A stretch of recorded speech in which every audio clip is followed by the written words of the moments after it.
네, 안녕하세요. 서른일기입니다. 우선 8월 이후로 보면 S&P 500 지수가 8% 하락을 했고 나스닥은 14% 정도 평균 하락을 하고 있죠. 변동성 지수라고 하는 빅스 지수도 20위로 올라가서 움직이고 있는 상황과 채권 시장은 변동성이 적어야 하는 시장임에도 불구하고 주식 시장보다 훨씬 더 많은 변동성이 움직이는 펀더멘탈보다 시장 심리에 의해서만 움직이고 있다는 이런 시장이라는 것을 많은 사람들이 동의를 하고 있습니다.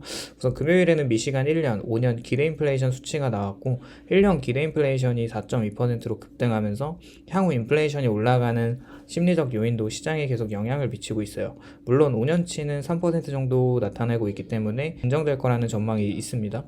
그렇게 고금리와 더디게 빠지는 인플레이션 수치는 불확실성을 야기시키고 있는 상황이에요. 그런데 그거 아시나요? 모든 자산 시장의 기회는 이런 펀드멘탈적인 요소보다 변동성에 의해서 심리에 의해서 주는 어떤 투자자들에게 기회를 계속 주고 있다는 걸요.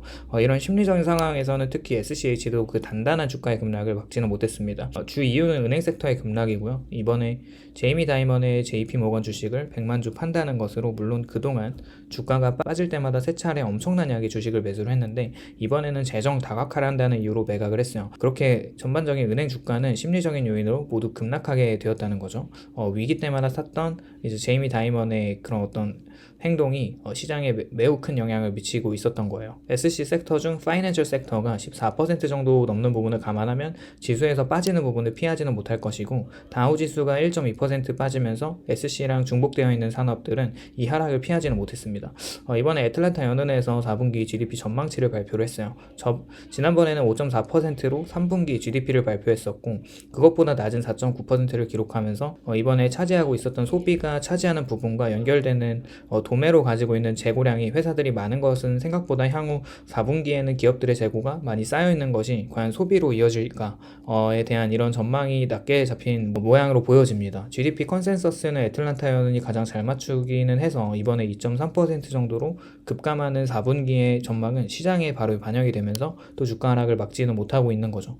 워낙 미래의 기대를 먹고 하락하고 상승하는 주식시장이기 때문에 그렇습니다.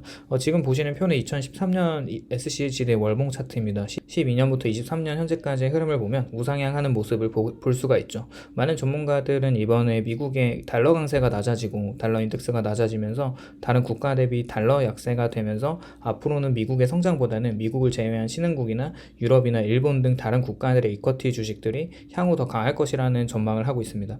여러모로 전망을 해보면 향후 10년간 S&P 미국 주식의 약세는 이어질 것 같다는 생각에는 동의를 하고 있고 지금 빠지는 SCH ETF의 주가가 더 빠질 수도 있다는 것을 의미를 하겠죠. 현재 66.9불에 안착한 SC의 배당률은 3.9%로 이제 거의 4%까지 올라가려고 합니다. 주가의 흐름보다 우리는 SC 투자를 볼 때 배당률을 봐야 되는 거예요. 그러면서 꾸준하게 분할 매수를 하면서 수량을 모아가는 데 집중을 해야 합니다.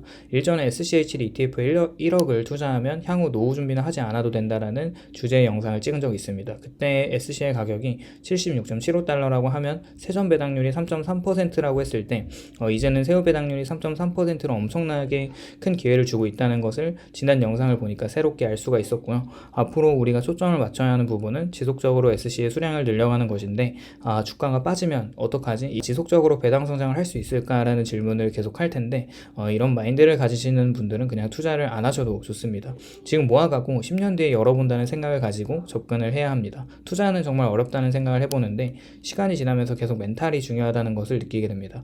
8개월 전에 만든 영상을 되돌아볼 때 만약에 76불에 있었던 SC의 주가가 66불까지 내려왔다고 생각을 해보면 와, 그 가격이면 진짜 크게 한 장 태울 거라는 생각을 하셨을 분들도 많이 있을 거라고 생각이 돼요. 그러나 우리는 주가의 저점이나 고점을 맞출 수가 없죠. 지금 이 인덱스의 알고리즘을 믿는다면 계속 수량을 늘려나갈 아주 좋은 찬스라는 것을 부인하지 못할 겁니다. 고물가 고금리 저성장 시대라는 앞으로 스태그플레이션이라는 경기 전망이 있어요. 그렇다면 3.9%의 투자를 하느니 하이힐드에 투자를 하지 차라리 단기 채권을 하면서 돈을 더 벌겠다라는 생각을 할 수도 있습니다. 제가 경험을 해보니까 언제는 이게 좋다, 언제는 저게 좋다 계속 이야기를 하면서 그냥 갈아타다 보면 계좌에 돈이 녹는 걸 몇 번 경험해 보니까 그냥 끈덕지게 망할 ETF가 아니면 그냥 수량에 집중하는 것이 최고의 투자라는 것을 뼈저리게 느끼고 있습니다. 이제 슈드는 내년 3월에 돈을 더 잘 벌고 10년간 배당을 연속 지급해주고 5년간 연속 배당 성장을 해주고 부채 비율이 적고 ROE가 높은 기업들을 그렇지 못한 기업들을 아웃시키고 새롭게 편입시킬 겁니다. 인플레이션 시대라고 해서 워렌 버핏이 옥시덴탈 주식의 개수를 늘렸다면 SC는 그때가 되었을 때 물론 선발주자로 리밸런싱을 하는 건 아니지만 앞으로 추세적인 안정적인 산업들을 계속 포트에 편입시킬 거라는 걸 잊어서는 안 됩니다.